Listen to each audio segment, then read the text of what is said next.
Giants, welcome to Wake Up with Giants TV. I'm Ryan Morris, and as always, I'm here with your host, Nicholas T. Smith, the famous world-renowned author, and just all-around good guy. So, Nick, will you introduce our guest this morning? Man, I feel pretty special. World-renowned. Yeah. Like 5 people around the globe know who I am, and it's amazing. Yeah. Well, yeah. And all of them are in elementary school. And then us too. The other 3. So we got an awesome guest today. We got Heather, Dr. Heather Robyn, Ed.D. She's born and raised in Southern California. She says dude a lot, so I think we're going to get along just fine with that. She can't drive past an In-N-Out burger without going in. She drives a Jeep. So she's from, I was watching a Canada show like with my daughter. I don't even know what it is, but they're like talking about LA. You know, everything's in LA. Did you get tacos in LA? San Diego. San Diego. It's really weird. I ate it in In-N-Out this week too. Really? Yeah, I hadn't gone into In-N-Out for a long time. Yeah. Oh my gosh. I was passing by and I felt the same way. I saw a video from a few weeks ago that it was the first In-N-Out in Colorado, and it was like people were waiting 12 hours. I was like, dude, oh my God, I wouldn't wait. I mean, I was like, I love In-N-Out, but you totally have the accent. They're in Colorado. In Colorado. Do you ever watch the SNL skit? The Californian? Yeah. It's so good. Stuart, what are you doing here? Like, take the I-85 down to the 101. And we totally say that. Like, if somebody asks us, they're like, well, how far away is San Francisco? We don't say, oh, it's 45 miles. We're like, oh, it's about a 50-mile drive. We time everything because of traffic out here. Right. So we will give you directions based on how long it takes to get somewhere rather than how close something is. You know, like, and my cousins live in Boston. So they're like, they're always like, you guys, why do you always say the in front of the highways? I'm like, I don't know. And then my sister and I were like talking about going to the beach. And I'm like, well, how do we want to go there? We could take the 60 to the 91 to the 50, you know, and then we stop and we're like, oh my God, we do that. Well, you're an incredible person. We're going to go into your journey a bit, but you're an author, you're an educator, you've got your doctorate. I mean, you've really done a lot in your life. If you didn't know, then we're telling you now what you are. Oh, yeah. Okay, yeah. Awesome. Thanks. Congratulations. Yeah. We'll get you a certificate at the end of the video here. Perfect. Do you care if we dive into your story a little bit and go back in time and talk about what it was like growing up? Sure. Yeah. So I am a middle child of 3, although I don't feel like I take on middle child characteristics of what they usually say middle child's like. But I grew up in a town called Fontana, California. At the time, it was a small town. It's about 45 minutes, or let me see, it's about 40 miles outside of Los Angeles. You take the 101. Yes. You take the 10 freeway east of LA all the way out, and then you hit Fontana. You'll see an In-N-Out burger on the right-hand side. Yeah, you will. We do have a Sierra Avenue as the main road, and there is an In-N-Out there. So, we grew up in, I would say, middle class home. We had we were kind of middle. When I thought about it later in life, I think we were probably middle/lower middle class, but you know, I would have never thought about it. Looking back at my childhood, I absolutely loved it. We had like the neighborhood kids that we all played with. I played football in the street. We played catch, softball. We were a very, very sports oriented family. The voicemail on our home phone back in the day when you had those landlines, my dad would always say, "Hello, sports fans, you've reached," and then he gave our number. So, you know, we were all about like playing playing sports. I played everything except for soccer. I think it didn't work. It never worked out with softball. But so the neighbor across the street and my dad are both from Chicago. And so the year that the Bears won the World Series, oh my God, get it together, Heather. The Super Bowl, they painted the Bears logo in the middle of the street. And the letters on, or the numbers on our address on our curb were navy blue and orange. So everybody that drove by, they were like, "Oh, those are the Bears fans," and stuff like that. So we had the pretty simple, suburban life. As I mentioned, we all played sports. We were all really close in age. My sister and I are a year and a day apart.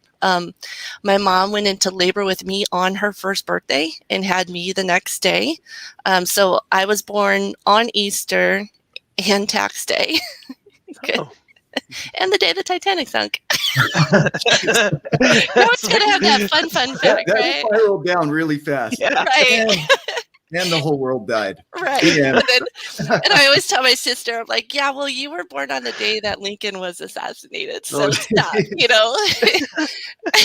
then I'll I have got to look up and see what negative things happened. What were the worst things that happened when I was born? Yeah. I used to always check that, like, what happened on the day you were born? Well, since we want to go further, I think the Boston bombing was also on my birthday. Oh. So, but April 15th, yay. But my brother's 2 years younger than me. So we were between the oldest and the youngest. There was only 3 years difference. So anytime my kids are arguing about sibling stuff, I'm like, dude, I get it. We fought a lot, there was always a triangulation between us. But yeah, I enjoyed my childhood. Pops drove a pretty awesome Gran Torino, which I thought was cool. Around sixth grade, my mom had a 64 Beetle, and I thought it was the coolest car ever, and she hated it. She's like, I hate driving this thing. And it was so cool because when we would go over the railroad tracks, it would go up a hill and over, we all had to lean forward so we wouldn't bottom out. When we went over. But it was a cool little town. Little fun facts. Al Capone had a little vacation home in our town. I don't know if it was vacation. Maybe it was a hideout town. I don't know. But I had a friend in middle school that had lived in the house. And I went in it, and it has the creepiest vibe, the creepiest vibe when you go in it. But it is the Al Capone house? Yeah, in the Al Capone house. I went inside, and there was this painting of his mom on the wall that they somehow could not get off the wall. And you would go downstairs, under the stairs, there was a little walkway, and then it would go 5 feet, and then it was all cemented off. So that was a tunnel that they got rid of, or they cemented up. So it was all kinds of really interesting Awesome. weird things like that. Yeah, it sounds like the Winchester home where she built all these. Yeah, that's right up the street from us. Is it? Okay. Okay. Yeah. Of course it is. I live in San Jose, so the Winchester house is right up the road from us. And my daughter Maddie and I went to it a couple years ago, and yes, it is very the way it's built and walking around, you just get this vibe. You're like, I feel like somebody's watching us, but it's not somebody that's in the group. You know what I mean? But it is an interesting tour. If you're ever in the Bay Area, I highly recommend checking it out. I'm going to do that in the Bay Area next time I'm there, down from the 101. Yeah, you're going to want to take the 101 to the 85 to the, This will be our fallback joke. It won't be funny by the end, but we'll keep going. Dude, it'll be such a good drive. So good.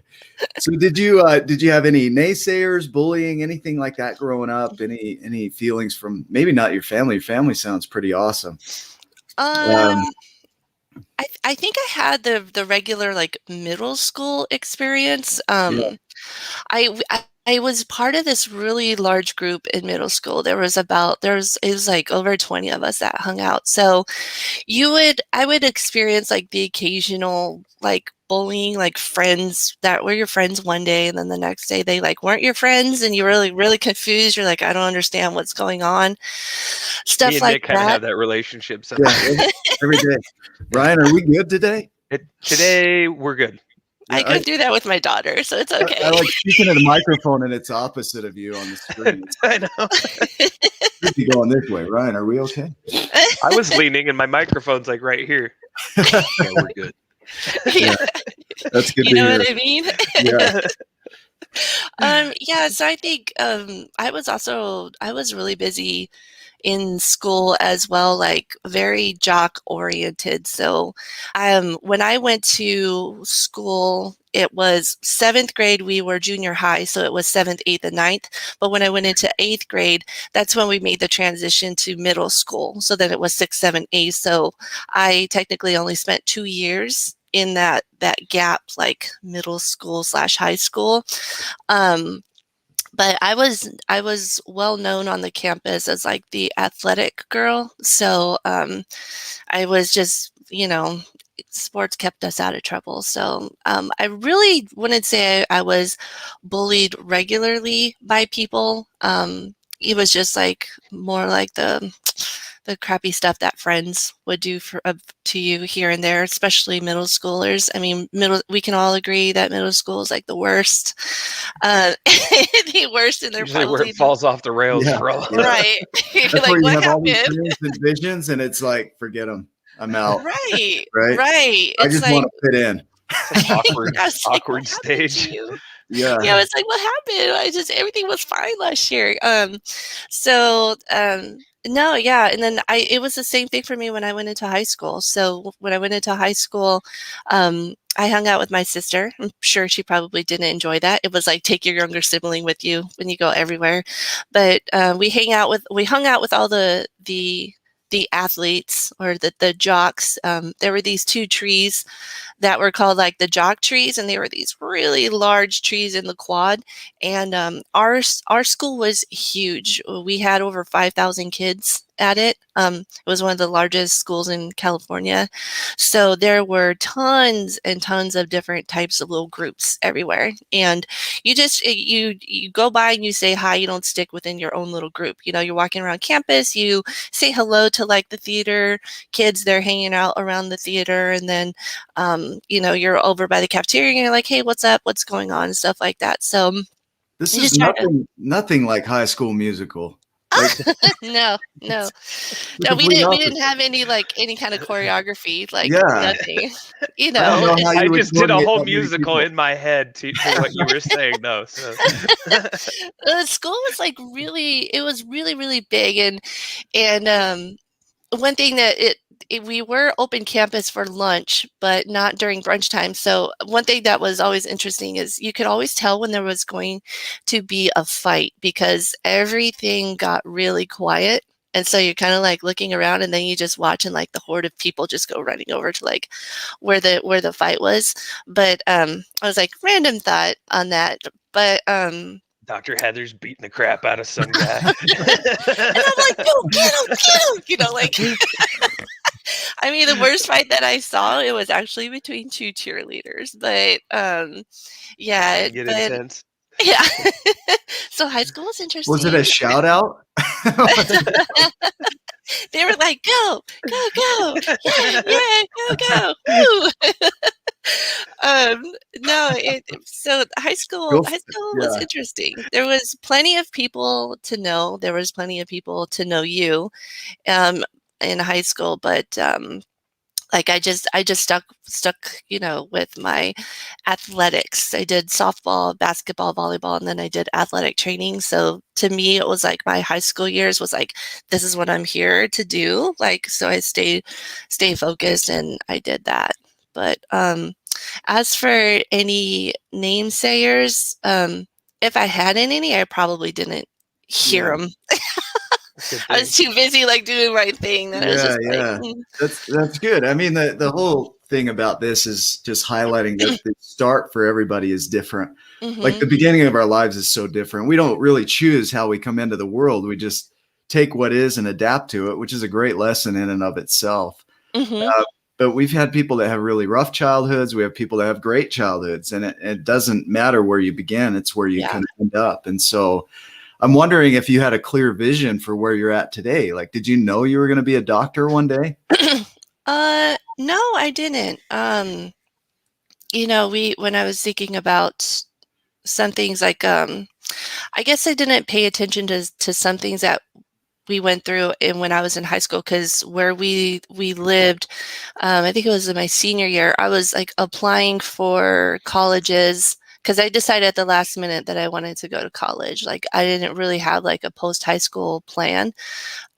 So we didn't have money through high school. So the only reason I could apply was because my school counselor was able to get me a waiver for 2 applications. So I applied to 2 colleges. So I got lucky with that. But we had stints throughout high school where we didn't have electricity for like a handful of months.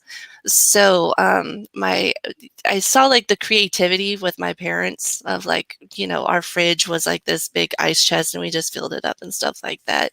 But so maybe that's why I was also like really focused on like just doing the sports, because it was like like a stable line for me. So I enjoyed that, but I had never really thought about like my post high school plan until like my senior year, until the last minute. I was like, oh, I need to take the SAT. Okay, I'll take it. I took it, and it was like the same day as like the football. I think it was the semifinal game. So I was like, I got to take this really quick because I have to go and like we meet the football team and I tape them and blah blah blah and stuff like that. So, but yeah, and once I got into college, it was just like, all right, let's enjoy college. So I decided to walk on tryout for softball and made the team, then shredded my shoulder and decided to join a sorority, which turned out to be like the best 4 years of my life. That was the best 4 years of my life too. Yeah, I was going to say, Nick did that too. That was the best 4 years of his. Oh no, like pretty much all of like the friends that I have now are my sorority sisters. Like I love it. It was a lot of philanthropy, a lot of, regular college partying, stuff like that, and very, very enjoyable. It definitely made college fantastic. And then the connections after college was awesome. So right after college, I started dating my ex-husband, and we knew each other from high school. We went to senior prom together. We knew each other since freshman year. So we started dating. I originally had the plan of joining the military after college. So in my senior year, I had taken the ASVAB and was like ready to rock. I was going to go in as an officer. And then Sean and I started dating, and we got pregnant with Maddie. So we got married, and so then that took life in like a whoosh, like a different little direction. And then I decided I wanted to go for my master's. So I went for my master's degree in marriage, family, and child therapy. So that was fun because I started that when Maddie was a few months old, and I finished up the program a couple months after I had my son Deegan. So stayed busy with that. And then we were also juggling my ex-husband. He was in the military, so he did a 1-year deployment at like the very end of my schooling. So now it's like solo, 2 kids, finishing up my internship, and then graduating from school and all that stuff. And then we got divorced shortly after he returned back. And then I think I was like single mom from that point, and I was like, you know what, I'm gonna go further. I'm gonna go to the next level. I'm gonna do this. I'm gonna go all the way. So, yeah, then I made a decision. It was like a lot of it was, I didn't plan all of it. Like when I was younger, like I want to do this and get all these degrees. It's just kind of stuff that I thought, like, as I went along, I was like, you know what, I'm going to do this. And I've only had probably one person in my life that was like, no, you shouldn't, you're not going to be good at this. And I didn't listen to him. So I just kept going. Yeah. I gave him something that I can't show on the camera. Maybe you can. Yeah, it was like, read between the lines, you know. I think it's interesting that, like, you know, like you kept yourself busy and motivated and doing, you know, all these things, that when a tough time came, it wasn't like, you know, I mean, I'm sure that there was, you know, a lot of weight on your shoulders at that point, but you can't stop, you know, you've got you're a single mom now, and you have to provide, you got to keep going, you got to do this, you know. And I like that you kicked it into high gear, and there was like a higher gear, you know, at that point, and you, like, that's amazing. That's incredible. Right. Thanks. Yeah, I think I relate that a lot to my sports mentality, because there were a lot of teams where, like, I was the captain, so it's like being in like one of the top, you know, levels, like top players, top performers, like on the team. Now it's like I was the captain of this team, the three of us. So it's like, what's Kat and Heather going to do? You know, all right, this is what we're going to do. You know, like, mom's going to do this. My mom, while I was going through my doctoral program, was essential for me. She was an essential player on my team because she helped with getting the kids from school, getting meals and whatnot, because I was also working full-time as a social worker while I was going to school. So, you know, it was like working all day, come home, homework with the kids, get them to bed like before 9. And then it was homework from like 9 to 12, and then go to bed, wake up the next day around 6. You know, if I had like some sort of chaos with work going on, it was like, make sure you stay by the kids. Mom's got them in the morning, you know, stuff like that. So the weekends where they would go with their dad, I was all about like getting my homework done. So, you know, it's and also understanding that although it was difficult for 5 years, like it wasn't going to be like that forever, you know. So you're like, stuff is hard right now, but it's not going to be like this. There is going to be an end point at this. So just keep doing what you're doing and struggle through it, and it'll be okay. That's a big lesson right there. You know, stuff will be hard initially, but not forever. I was nerding out this morning because our radio show is going to be on fractals at 11 today, and Mountain Time. But I was learning about the size difference between a mouse and an elephant. This is way off track here. But the mouse consumes way more energy than an elephant does. An elephant is 200,000 times bigger than a mouse, but only consumes about 10,000 times as much energy. And so initially, like when something's small, when you're starting out, this is where I'm going with this, is that it takes a lot more energy and effort. But as it grows and you get better at it, it takes less and less energy to maintain it. So it becomes easier and easier. Yeah. And so I love what you hit on, that stuff will be hard at first, but as you do it, it's gonna get easier and more efficient. Right. That's what I try to explain to the kids when we have conversations about college. I tell them, look, the first 2 years, it's a lot. Like those 100, 200 level classes, it's a lot of reading, and you're getting all your general ed done. It's way more. Like I thought it was like way more than when you get into your upper level classes, because I was like, well, once you get past those, the thing is you have to get past those classes, and then you get in the more specialized classes on what your program's going to be, and those classes can be, you know, more fun, and it's more like maintenance. So yeah, definitely what you were saying, that it's always like rough to like start. You know, when we all start with a jog, like we hate when our legs are burning in the beginning, but after a while they go numb and you could just keep going. And then you just fall over. Yeah. And then you drag yourself across. The tingle goes away, and then you're like, and then you're good. And then 2 months later, when you get it back, you feel great. Yeah. I think I'll go on another run. Well, we can hit on this too, Ryan. I mean, with the tribe of giants, remember in the beginning how much effort it took to grow that tribe? And now we have 2,000 members globally that they're taking on that energy, and now they're putting energy out. And so it takes a lot less energy from one of us, because there's a collective effort going on. And so I love that. I mean, what a great analogy. What a great lesson for life is just expect to work hard in the beginning. Right. But And it then won't be forever. Yeah. Yeah, but also know that you do need to maintenance. It's not going to be like you work hard and then once it gets good, you can just stop. Like, right. You do have to have a level of continuation and not stopping and telling yourself that you need to not stop. Like there was this chant we used to do, and like we would get in our circle and we go back and forth. We go, gotta win, gotta win, can't stop, won't stop. So you had like one person in the middle.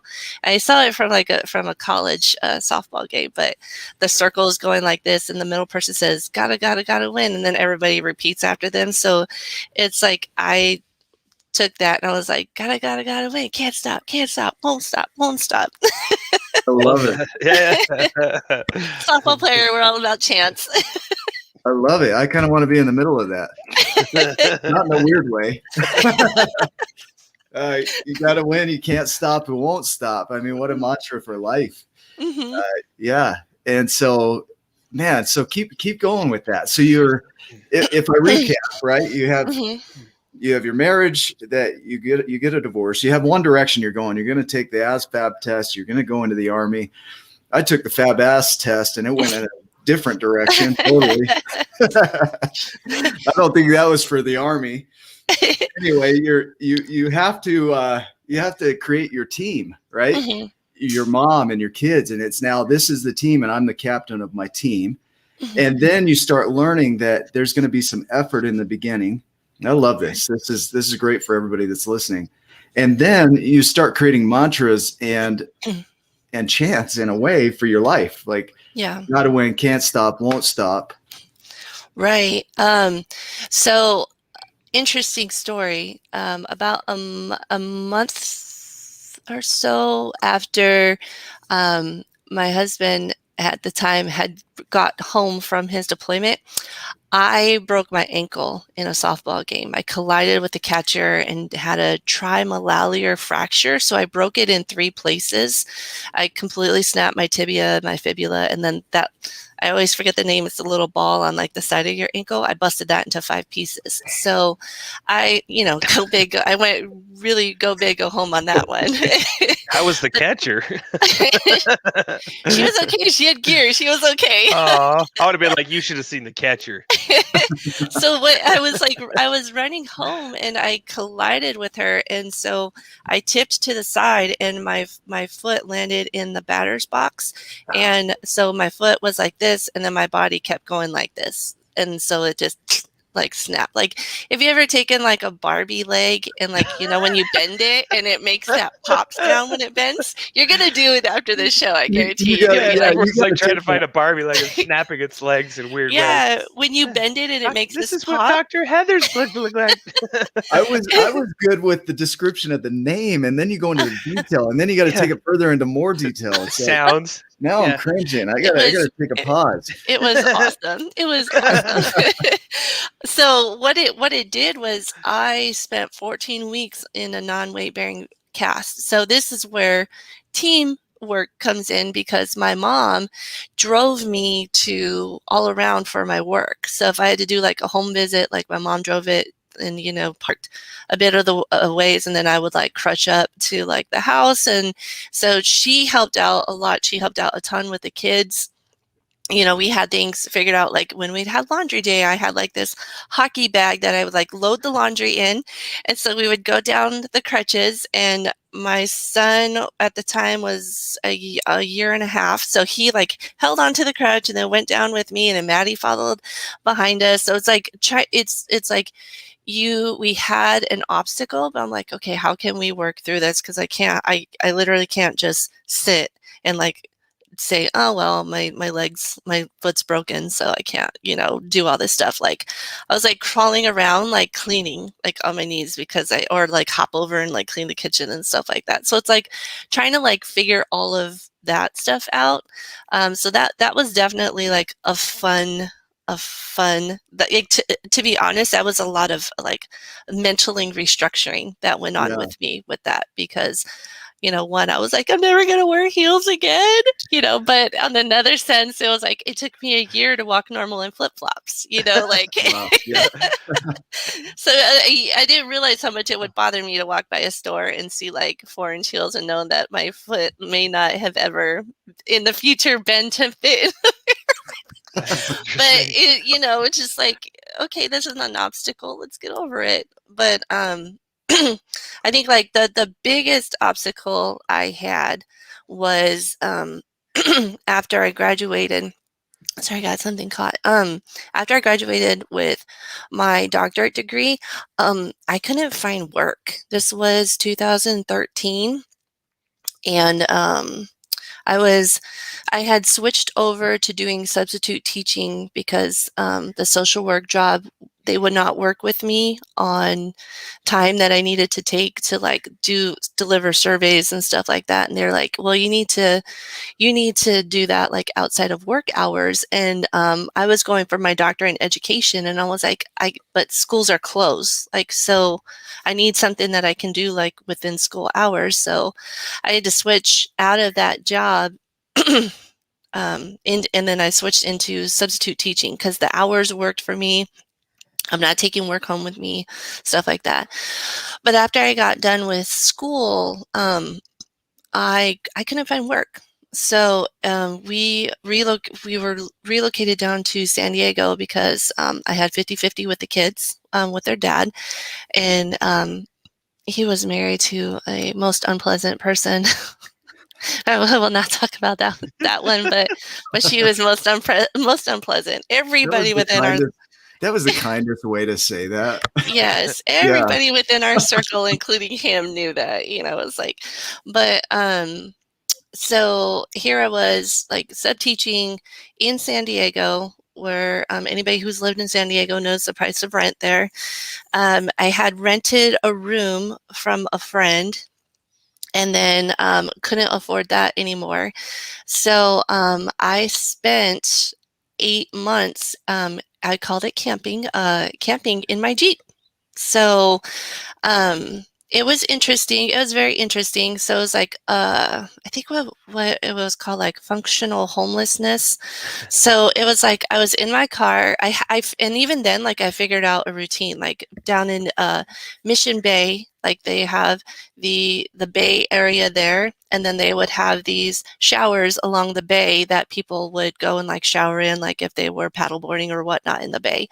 So like that was like my routine. Like I would go for a run, and then I would change, and then I would like shower real quick, and then I would go and do my day. So I would go and sub teach, which didn't bring enough money to afford rent. But then during the summertime, there was no teaching. So I worked at a restaurant as a hostess and a busser all this time, like still trying to find work, and was legitimately getting turned down for positions because people said you're overqualified because you have a doctorate degree. And so I was one hand being told that, and then on the other hand, when in regular conversations being told by people, oh, you have a doctorate degree, you shouldn't have a problem at all finding a job. So now it's like, at this point, you start getting in your head. You're like, it's like, I don't understand. Like, these people are saying I shouldn't have a problem because I have all these degrees, but I am having this problem because I'm being told I'm overqualified because of these degrees, So that went on for about 8 months. And let me ask you right there real quick, just how did that make you feel as an individual? Like your identity through all of this, when somebody's saying one thing, another saying another thing, you're in the middle of it trying to do the work on what's going on. Yeah. Like, how did that impact your identity and your emotions?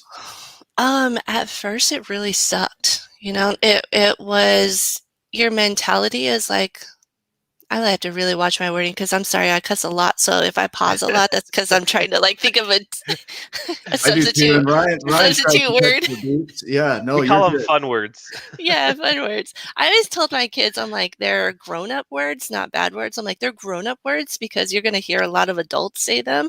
So, especially the adult that was in charge of them. But, but for me, it was just like it in the beginning. It goes through that peak. So you're like, okay, and then you hit that peak where you're like, something's wrong with me. You know, like, what am I doing wrong? And then you sit back and like you re-examine and then it starts tailing out because you're like, okay, I need an alternate solution. So I was looking at work in San Diego, and I made the tough decision to look outside of San Diego. So I applied at a nonprofit up in Orange County. So that's Santa Ana area. Anybody not familiar with Orange County? It's where Disneyland is. This place was actually right down the street from Disneyland. And I applied and they were like, yes, we want to interview you. So I was stoked because it was a nonprofit working with homeless veterans. And I come from a very thick military family. We have like 13 members going back to like World War I. Like dad was Navy. I was going to go Navy, cousins, brother, like everybody was military.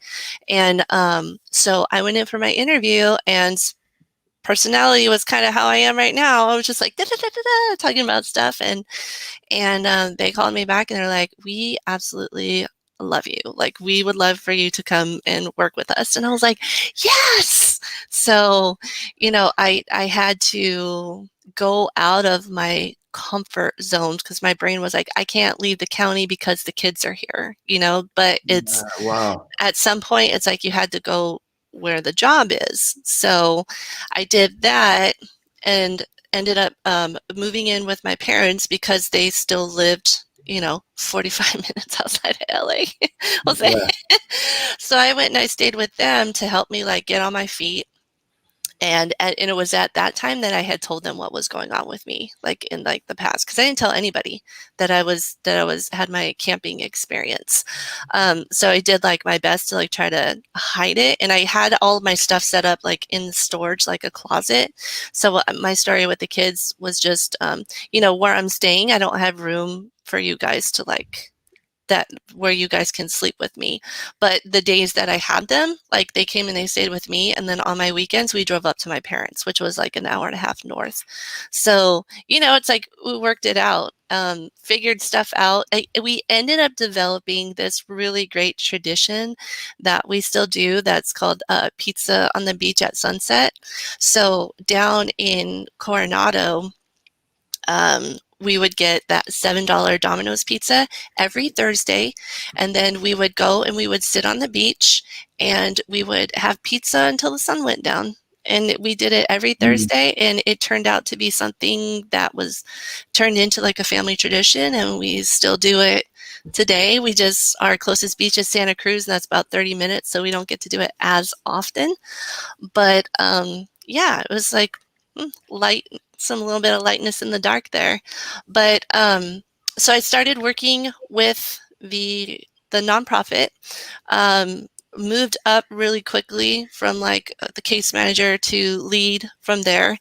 And then I got an opportunity to go back to San Diego because my ex, has a whole back thing, like he had moved away, and then he works with USA Rugby, so he started a position down there with USA Rugby. So I was able to transfer within my company to a higher level position down in San Diego. And if anybody's not aware, San Diego has the third highest homeless population in the whole country. So it goes New York, LA, and then San Diego.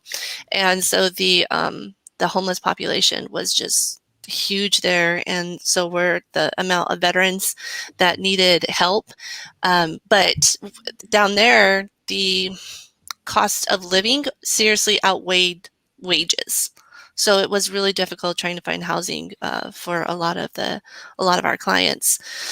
So I was back down in San Diego again for about a little over a year, and I randomly was on Facebook, and a friend of mine from high school, she had posted about Stanford Medicine was looking for EPIC educators. And I was like, I have no idea what EPIC is. So I reached out to her, and she's like, dude, you should totally apply. And I was like, all right. So I applied for it up here, and I did my phone interview, and then they called me back for an in-person interview. Now, at the time, it's like I couldn't just fly up there because we were still like, when I was in this last time in San Diego, I had 3 jobs and was working 7 days a week, so money was still really tight because it's like I was a single income, 2 kids. I had an 8th grader and a 5th grader, and we're just like, just trying to make stuff work down there.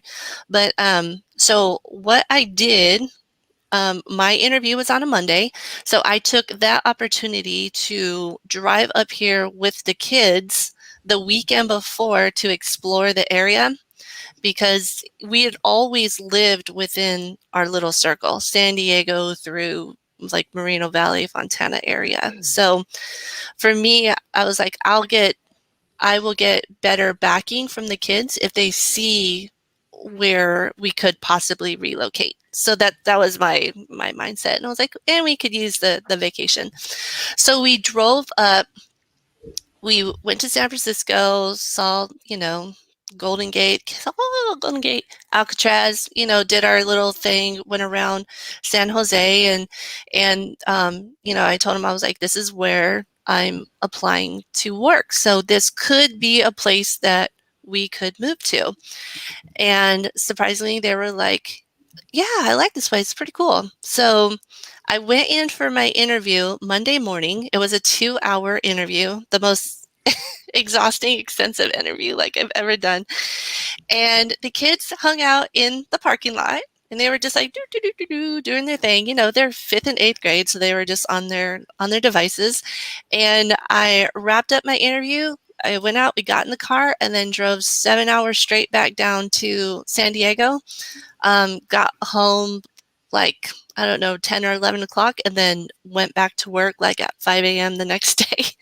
And it took me a couple weeks before I heard back. And it was funny because I was at a luncheon with my workplace, and my boss was sitting right next to me, and the phone rang, and I was like, I picked it up, and I saw like the area code, and we were both like, oh my God. And so I went outside, and they're like, we want to offer you the position. And my brain was like, holy, like, yes, Yeah. So, I mean, she was like super happy for me. We had This gotten was your really boss? close. This I was love my that. boss. Yeah. Amazing. That's What a So great she was boss a that wants single like mom better too. for you. Yeah. She was a single mom too. We worked closely together a lot, and she was like, girl, you gotta do this. Like, you gotta do this for your family, because the pay was significantly more. So but then it was like a mad dash, because I was now in San Diego, starting my new job in 3 weeks. So I had to locate housing, get everything moved up there. So this was like this was 4th of July weekend. So my mom came down, bless her. She came down to help me do all my packing, get the moving truck loaded, and it was like a 26-footer. So we got everything packed up. I got my Jeep in the back on its own little thing, The car dolly. yeah, there you go, dolly. I was like, hey, totally Good job, skipping. Ryan. I got your back. Thanks, Ryan. I got you. And then 4th of July, the next day, the kids went with their dad. At this time, he had relocated to Minneapolis because same thing. He had to go where the job was, and they had a rugby position offering in Minneapolis. So he left in January to go there. And so I think it was for me when he moved. I was like, well, I need to do something different. Like I wanted to get out of the 7-day a week, 3 job, scenario. So that's why I went for the job up here. But yeah, so I left at like 4 a.m. The kids were with their dad. I drove the truck and everything up, unloaded it all into a storage unit because our unit wasn't going to be ready for like 6 days, and then relocated everything into the apartment, and then life took off from there. We rescued a husky Echo. Absolutely loved her. I met my boyfriend Matt, and we've been we went together. We've been together for over 2 years now. Then been Bay Area in a little over 3 years, and we're living that suburban life. So there's more to you. That you're a multifaceted person because you're working, you're chasing your dream that way. You've got your boyfriend, your kids, your dog, your Jeep, your In-N-Out burger, but you're also an author. Yes. Yeah. You talk about it? So I have 3 children's books. 2 that are published. My 3rd one's coming out in May, and I have a young adult book. You'll see this side, the black up there. That's my young adult book. Yeah. Yay. So I like to write about subjects that I don't want to say children's books aren't real life, but like real life subjects. So the first book I wrote was the Supermax and the Math Menace here. So that was based off my daughter. She struggled really, really bad with test anxiety when she was younger. She's worked through it pretty well, but I wanted to do a story that was about that, about kids that dig down and they pull out the super in them to overcome like anxieties or insecurities. So that was the first book. And then I did Dino Deegan. That was based on my son Deegan. Huge paleontology. Like he had like a conversation with somebody from Berkeley Paleontology, and the guy was like, what he knows all this stuff. So I was like, I have to make the main character a dinosaur. He's a Dromaeosaurus. Try to pronounce that or look it up. So he's not a T-Rex, he's a Dromaeosaurus. And yes, fun fact, I was a dinosaur buff when I was younger. That's awesome. Yeah. I loved dinosaurs. I still do. And I still kind of geek out when he talks about them. So when I get Christmas stuff, come down to Utah. We've got dinosaur land in Utah. Yeah, maybe we'll come and check it out. But I got this for Christmas, and I'm like, oh my God, this is awesome. And then they got me this too, and I thought it was the funniest thing. If you come out to Utah, I'll cook up some dino nuggets. Yes. Okay. Yes. You probably like that. Yeah, my kids are into them. So. But Dino Deegan is about a dinosaur that gets bullied by all the kids, and it relates a lot to my son. He was bullied so much in elementary school because he was a little different. You know, like kids would be like, I love T-Rex. And he's like, I love Allosaurus. But the Spinosaurus is like the best because it's it. Like he was like so extensive with it that kids were like, he's weird. You know, like he's a weird kid. And I'm like, no, you're not weird. And I would tell him, I'm like, you're not weird. You're just, you just think like beyond what they think. And I was that straight up parent. I was like, look, I'm going to tell you now, you're going to struggle. Okay. But you need to stick with it because one day you will find somebody that will be on the same level as you. And then it's all going to matter, but you have to stick it out. Don't stop doing what you love. Keep going. And it's kind of like how the book is written too. But I'm like, you have to keep going because one day you'll find somebody. And then he got into middle school and met his friend Genevieve, and it was like they're like the boy girl version of each other, and she's represented by Cass in the book. And it was just like boop, like, all right, we're good. And I'm like, oh yes. And then you just had to stick it out. Like, you know, you're unique. You have unique likes compared to everybody else, but don't drop it just because everybody else tells you should. Yeah. You know, so stick with it. Yeah. And then keep going. What was that thought? I was gonna say, and then my next book, Here's the cover of it. Supermax's Hero Surprise. Yes. This one I am super, super stoked about because this one is based on another Supermax story, and her dad is on deployment, and so she thinks, but he gets an early homecoming and surprises her at school. So it's gonna be a really good book. It's gonna be a really good book. Either one. Yeah. You don't have to know how to speak to write. That's the beauty of it, right? Yeah, I'm running Yeah. I'm gonna run a Kickstarter for it. But my beta readers have all been military families, and it has made all of them cry. So, and they're like, it made me think about like the deployments and whatnot, and it's hard. Like deployment's hard. My ex was on one for a year, and if you're not staying connected with people, it gets extremely lonely. So, and it's stressful. So I wanted to create a book that military and civilian families will look at it and say, and it will remind them of, it's about military deployment, so military families can relate, but for civilian families, it's about, being separated from those loved ones for an extended period of time, and having that reconnection, which I think everybody can relate to within the last year, like having been separated from families and just waiting for that day when everybody can reconnect and everything will be fine. I'm going to hug a lot of people. Yeah.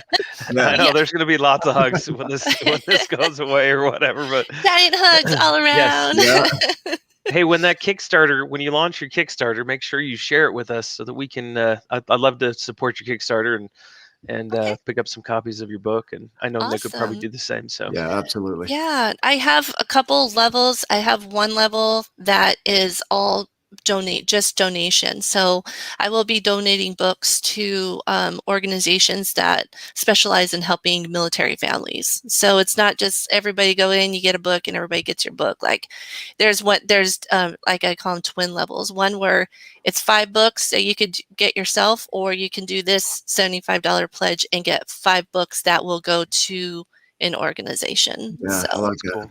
I'm super psyched about it. Totally, dude. Totally, dude. Trying to hit the In-N-Out burger. Yeah. We may just get them today. I want to know, so just a little off topic. We got about 9 minutes in the show.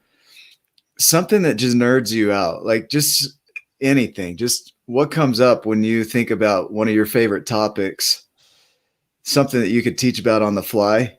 Yeah. These guys right here. All right, I really, really love Tim Burton stuff. And I grew up in the Star Wars era. So I enjoy having those conversations. I am a DC girl, but I will converse all day with my kids. We constantly have Marvel DC conversations, because the biggest thing about us is like Superman versus anybody. And I'm like, dude, Superman, like, come on, man. No, like Superman will take out Iron Man, and man, he'll take all those fools out. So here's my superhero right there, Bob Ross. Bob Ross. Bob Ross. You know what? I remember watching the little Bob Ross skits on MTV when I was younger. He would like kick in during like the commercial. But just put a little happy tree here. So when I saw him starting to come back, and I was like, who brought Bob Ross back? Like, all right, legit, okay. But I'm more of a Batman kind of guy. You know what? I have an uncle who's named Bruce Wayne. His first name is Bruce. His middle name is Wayne. Last name Carr. His son is also Bruce Wayne Carr II, and then his son is Bruce Wayne Carr III. So I always thought it was funny because I have an uncle that's named Batman, and my last name is Robyn. So yes, I always thought that was cool. But you know what? I have to say that I did love Batman as well until I saw Batman versus Superman. And I think they made I don't know if they made it like that, but I'm like, wow, like he can really get his butt kicked, can't he? You know, like I was like, It They just screwed kind up. of like, yeah, I was like, it kind of diminished it a little bit. But for me, like, I like DC because I love the darker stories where the kids like the comedy with the Marvel and stuff like that. And I think of the Barbie girl song, like I'm a DC girl in a whole world. It's fantastic. I mean, Maddie does like Harley Quinn, but she is all about Nicole will love that. Spider-Man. Yeah. Yeah. She's a Spider-Man girl. She has like probably over 70 now Marvel items throughout her room. Like she totally geeks out on Marvel. Yeah, and I geek out on Tim Burton, and then I geek out period on stop animation. So I really love like of course Nightmare Before Christmas, but also Kubo and the Two Strings. If you haven't seen it, I absolutely love it. Not done by Tim Burton. Did everybody hear that in the back? Tim Burton did not do that one, nor did he do Coraline. Because that's like I love Coraline too. Not this past Christmas, but the Christmas before I went as her for Halloween. I'm getting all jacked up here. 2 Halloweens ago, I went as Coraline, and I absolutely love the movie. I love like the freaky. I like the freaky alternative on stuff like Alice in Wonderland's. I'm not a Disney fan, but I love Alice in Wonderland. Speaking of rabbit holes, I totally dig her. But have you seen the Isle of Dogs? I think is what it's called. That was going to be my next one. So my daughter was watching that last night. Dude, that movie is so awesome. I love it. The way that the dog's expressions, the movie, the music along with it, like the fact that it's not all in English is super cool. Like that is such a great movie. I just saw it popped up yesterday, and I was telling Maddie, I was like, "Oh, you should watch it," and she's like, but yeah, between that, Kubo and the Two Strings, Coraline, and Nightmare Before Christmas, anytime there's some kind of like stop animation that comes out, I'm like all about it. I'm like, I love stop. Here's an interesting thought. My brother's an artist, and he said, you notice the eyes of animals in movies are human so that we connect with them more. I've never paid attention to that. Yeah, that makes total sense. Animals' eyes are pretty creepy. I love that in Isle of Dogs, that the personality for the dog breeds totally came out. Like the husky, I was like, oh yeah, Echo's totally like that. She's like, so what happened was, like she sits in my office window and like stares at the neighborhood. And I was like, you're such a nosy Nancy. So guess what happened today, Heather? What? That's what your dog's doing. Like, tell me. Guess what happened? Guess what I saw our neighbor doing?